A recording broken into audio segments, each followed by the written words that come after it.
آپ تو اس وقت سوال کیا کرتے ہیں جب کوئی اور نہ ہو، تو موقع پہ کام آنے والی چیز ہیں.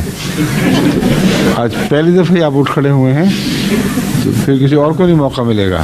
بس ایک ہی سوال کر رہے ہیں. اچھا بس ٹھیک ہے، جزاک اللہ.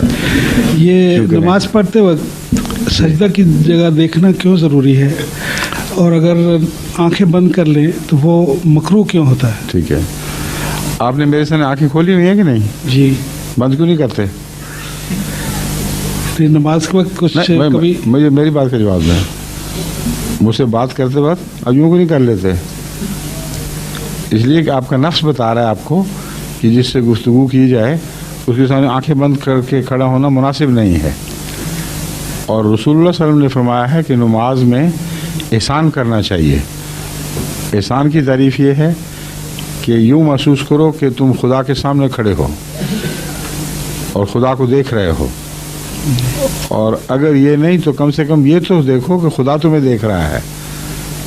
اس لیے یہ شرط ہے کہ آنکھیں کھلی رکھی جائیں اور بند آنکھوں کے ساتھ بات نہ کی جائے.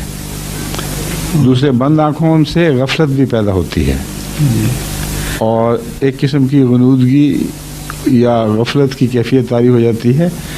کھلی آنکھوں کے ساتھ انسان ہوش سے بات کرتا ہے. ایک منٹ ابھی آپ کا سوال باقی ہے.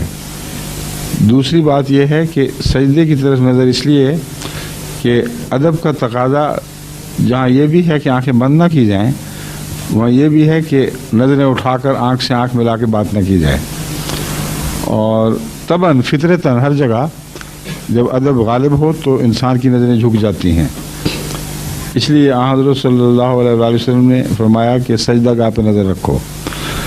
دوسرے یہ کہ اگر نگاہ اٹھی رہے تو ایک اور پہلو اس میں حکمت کا یہ ہے کہ دور تک نظر کے سامنے آنے جانے والے آپ کی توجہ کو کھینچتے رہیں گے. دائیں بائیں سے آگے سے گزرنے والے جو سجدہ چھوڑ کر گزرتے ہیں وہ آپ کی توجہ کو منعطف کرتے رہیں گے دوسری طرف. لیکن سجدے پر نظر ہو تو کچھ ہٹ کر کوئی گزرے بھی تو آپ کی توجہ اس طرف نہیں جائے گی، منعکس رہے گی سجدے ہی کی طرف، اور آپ کی نماز اس طرح ڈسٹرب نہیں ہوگی. یہ امکانات ہیں جو میرے ذہن میں ابھرے ہیں کہ ان حکمتوں کے پیش نظر رسول اللہ صلی اللہ علیہ وسلم نے یہ فرمایا ہوگا. ٹھیک ہے،